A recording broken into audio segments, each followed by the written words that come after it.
motor seperti dia, pasti tidak akan mogok lagi.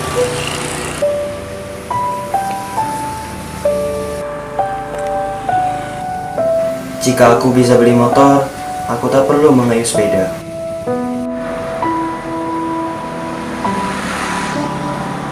Aku ingin sepeda. Aku lelah selalu berjalan kaki. Sejak tragedi itu, kehidupanku berubah. Kini, aku hidup sebatang kara dan hanya memiliki sebuah tongkat kayu yang setia menemaniku berjalan. Berjalan, melewati kerasnya kehidupan. Sudahkah kita bersyukur hari ini?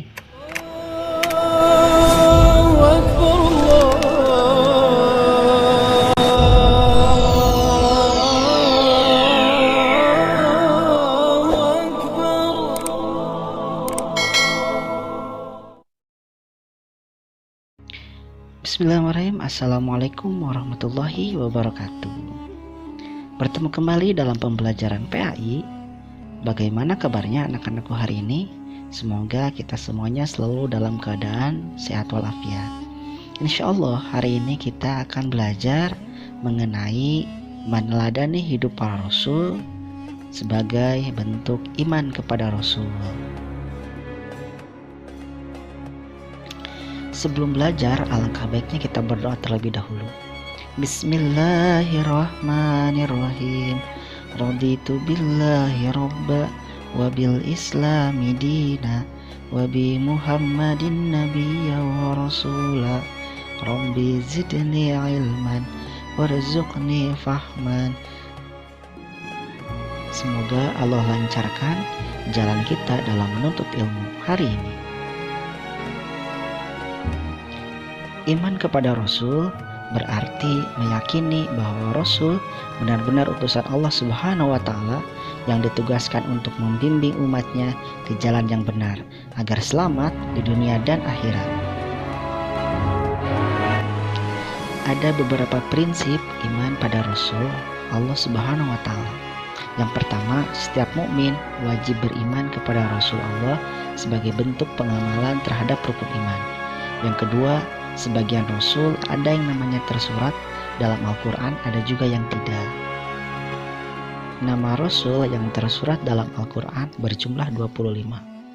Yang ketiga, setiap umat sebelum Nabi Muhammad SAW pasti ada Rasulnya.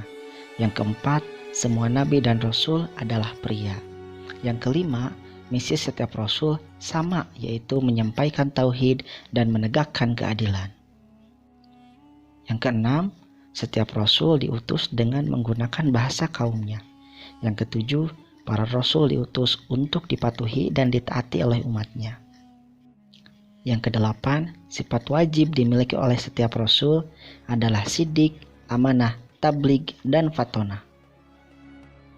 Kita harus membenarkan bahwa Allah Subhanahu wa Ta'ala telah mengutus para nabi dan rasul untuk membimbing manusia dari kegelapan menuju cahaya kebenaran.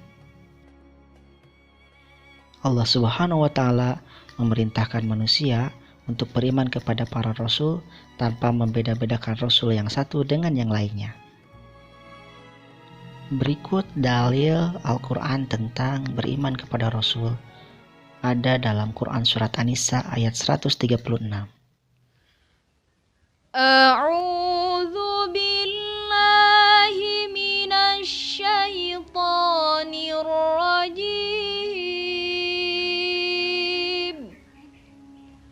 Bismillahirrahmanirrahim. Ya ayyuhalladzina amanu aminu billahi wa rasulih aminu billahi wa rasulihi wal kitabil ladzi nazzala ala rasulih الذي نزل على رسوله والكتاب الذي أنزل من قبل ومن يكفر بالله وملائكته وكتبه ورسله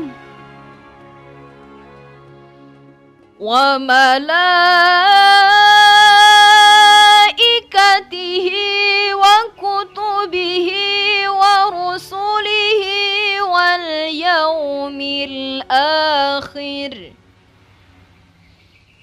واليوم الآخر فقد ضل ضلالا بعيدا.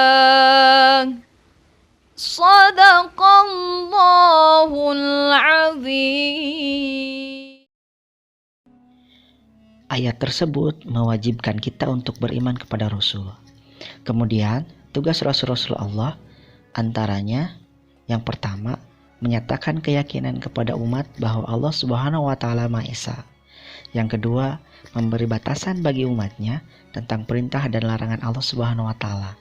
Yang ketiga, memberikan suri tauladan kepada umatnya. Yang keempat, menjelaskan kepada umatnya apa saja yang dapat membawa keridhaan Allah dan apa yang dapat membawa kemurkaannya.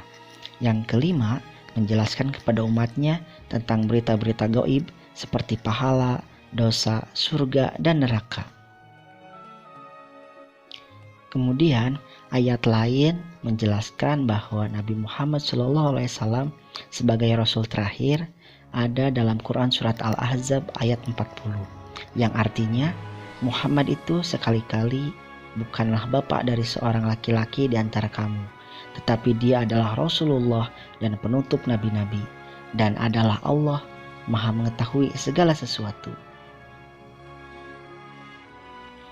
Kemudian, tanda seseorang beriman kepada Rasul, yang pertama, mengimani bahwa risalah Rasul benar-benar dari Allah Subhanahu wa taala. Yang kedua, mengimani semua Rasul, baik yang dikenal namanya maupun tidak. Yang ketiga, membenarkan berita-berita para Rasul yang bersumber dari wahyu Allah Subhanahu wa taala. Dan yang keempat, mengamalkan syariat Rasul yang diutus Allah Subhanahu wa taala. Contoh perilaku beriman kepada Rasul. Yang pertama, menjadikan Rasul sebagai uswah atau suri tauladan yang baik. Yang kedua, meneladani perilaku Rasul dalam kehidupan sehari-hari. Yang ketiga, mengaplikasikan sifat-sifat Rasul dalam segala sendi kehidupan. Yang keempat, selalu berjalan lurus seperti yang dilakukan para Rasul sehingga tercapai kesuksesan di dunia dan akhirat.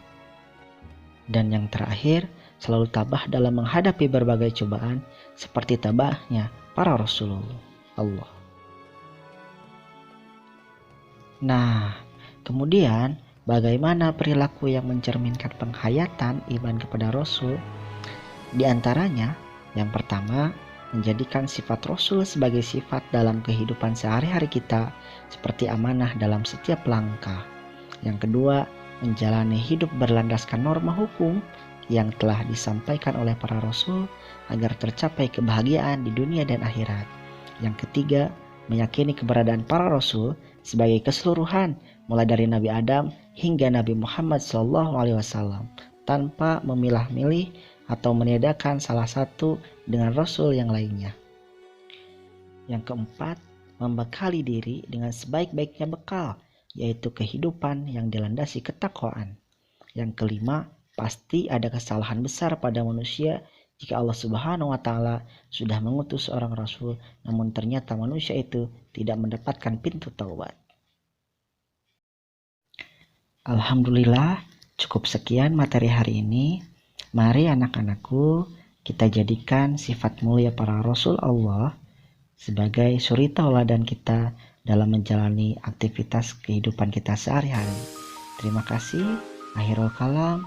Assalamualaikum warahmatullahi wabarakatuh.